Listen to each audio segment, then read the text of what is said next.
Alright, hey everyone, my name's Reagan if you're new here, and for today's video I'm going to be giving y'all all the advice you need to help decide what college you're going to go to. I know right now a lot of y'all are getting college acceptance or denials back, and it's just a stressful time to figure out what the next 4 years of your life is going to look like. So as someone who's been in college for a little bit, here's all my tips on things to focus on when it comes to your ultimate decision of where to go. These are in no particular order. So the first thing might seem obvious, but I personally did this poorly and I'm trying to figure that out right now. So one thing that's important is the major the school offers. I didn't come in fully knowing what I wanted, so I just went with like, okay, I'll go into business. But now that I'm getting into it, Sanford, which is where I go, doesn't offer a lot of the niche types I want. And so it's just important to focus on what are the major options, and if you want to like niche down into something, do they have a lot of options, or is it just a lot more broad, big scale things? Is the type of people that go to that school. And also you can kind of tell that if you look up the school's like clubs and organizations they have.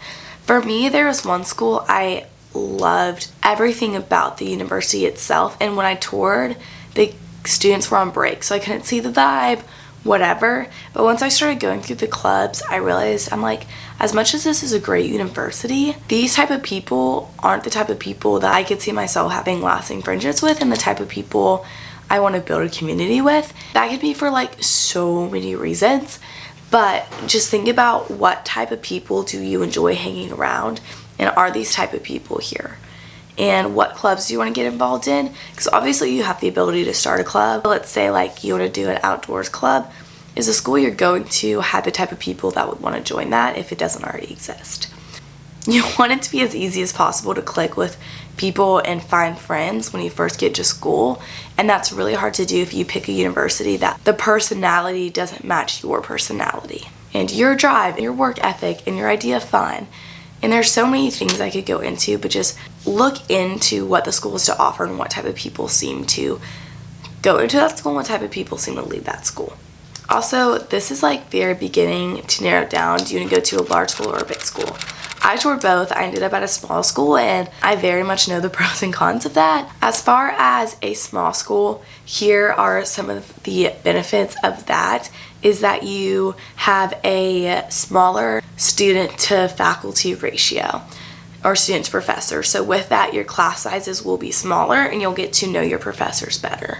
A lot of small schools, like, professors invite you over to dinner, or if they need someone to babysit, like, you can just build a relationship with your professors and use them as a resource down the line because they remember you because there wasn't hundreds of kids in that class. So if I need a reference for a job, I can contact one of my professors because they know who I am. Some people don't like that. Some people want to just go unknown, sit in the back, do their thing.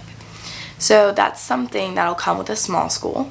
Another thing that comes with small school is limited dining options, because they're not going to pay for a ton of options when there's not that many students there. There also is going to be, if anything, an easier sense of community, but at the same time, it's a lot of, I met this person once, say hi, keep going on. And so it's easy to recognize a lot of people, but not feel truly known. A small school can still feel large, but it also is this weird thing of like, you kind of recognize, you kind of know who everyone's friends with, and so it's easier to just settle with your groups because you know who everyone is and who they're going to hang out with. Sports at small school is going to be different. There can still be the same amount of school pride, but most likely they aren't able to recruit as well, and therefore sport teams aren't as good, so therefore people don't go to the games. So with that, sports is going to be a lot less of a big deal. You're not waking up early to go to game day, whatever, all the like big school things, but typically that means the games are free to go to, including football. So pros and cons there. Small school, the campus should be walkable. Your parking, it'll still be scarce no matter what school you go to. Parking will typically be closer to where you live, and you're going to spend less time of your day walking 40 minutes across campus to your class. Small campuses, it's also easier to run into people you don't want to see, but it's also easier to grow really close to people in your classes because classes are small and you're in a lot of the same classes with people. That's kind of everything about a small school, and large school is going to be opposite of that. Another thing is deciding if you want to go to a liberal arts school or not. Here's the thing about a liberal arts school. I get it, but it's kind of annoying.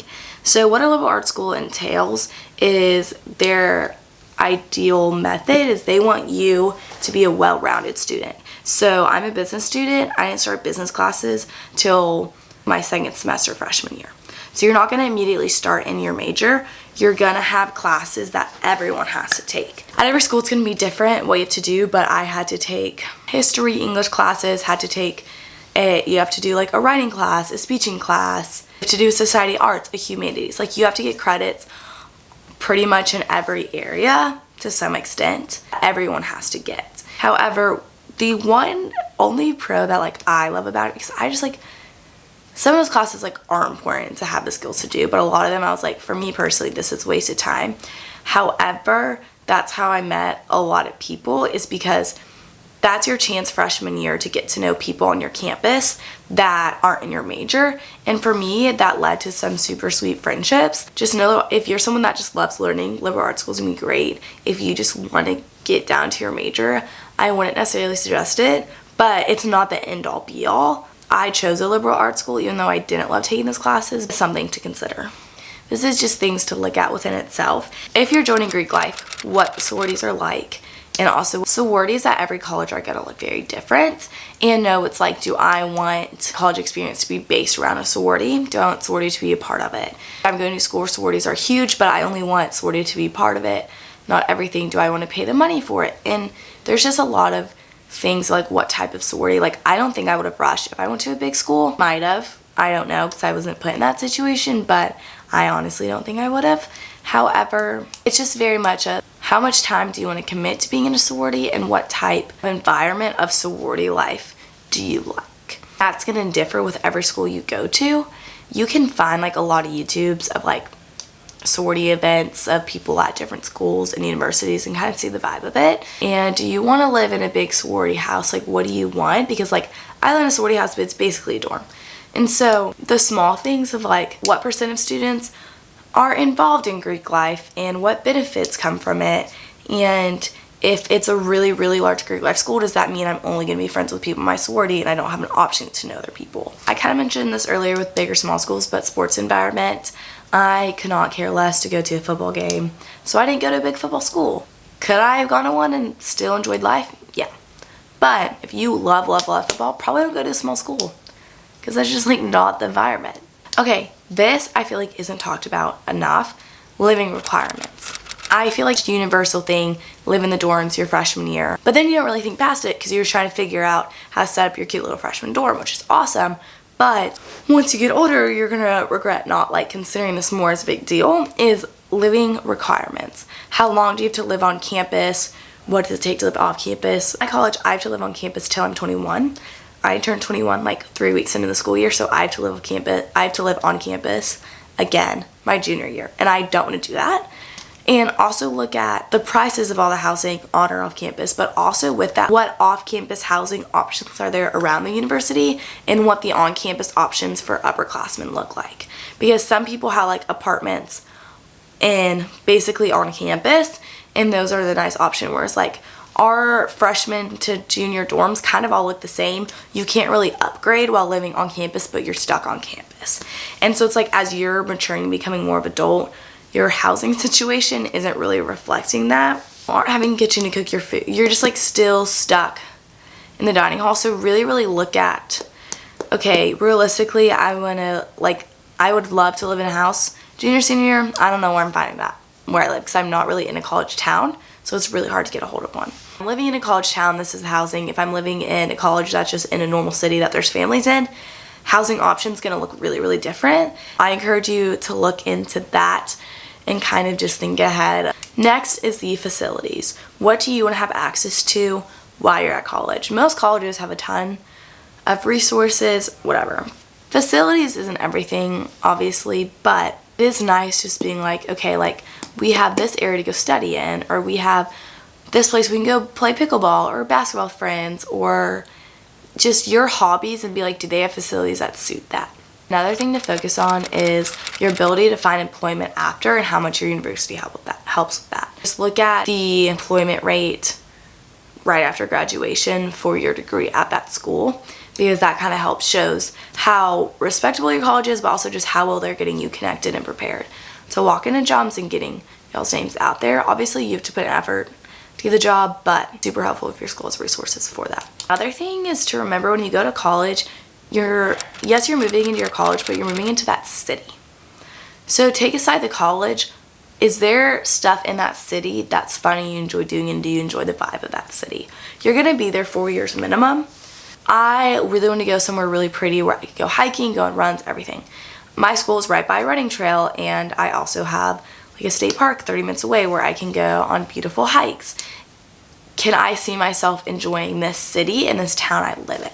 There's some incredible schools that are in the middle of nowhere, so you have nothing to do than what's available on campus, and it's like, are you okay with that? But local churches, I'm a Christian, and so for me, that was something that was super duper important to me, was finding a church I love to get involved in. If I were to go to a college in the middle of nowhere, it'd be a lot harder to find that. On top of that with city is what type of weather do you want to have? So go for the season and weather you thrive in.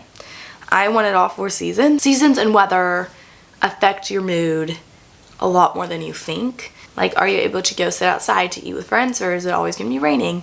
And again, some people that bother, some doesn't, but just things to consider. Another thing is difficulty of classes.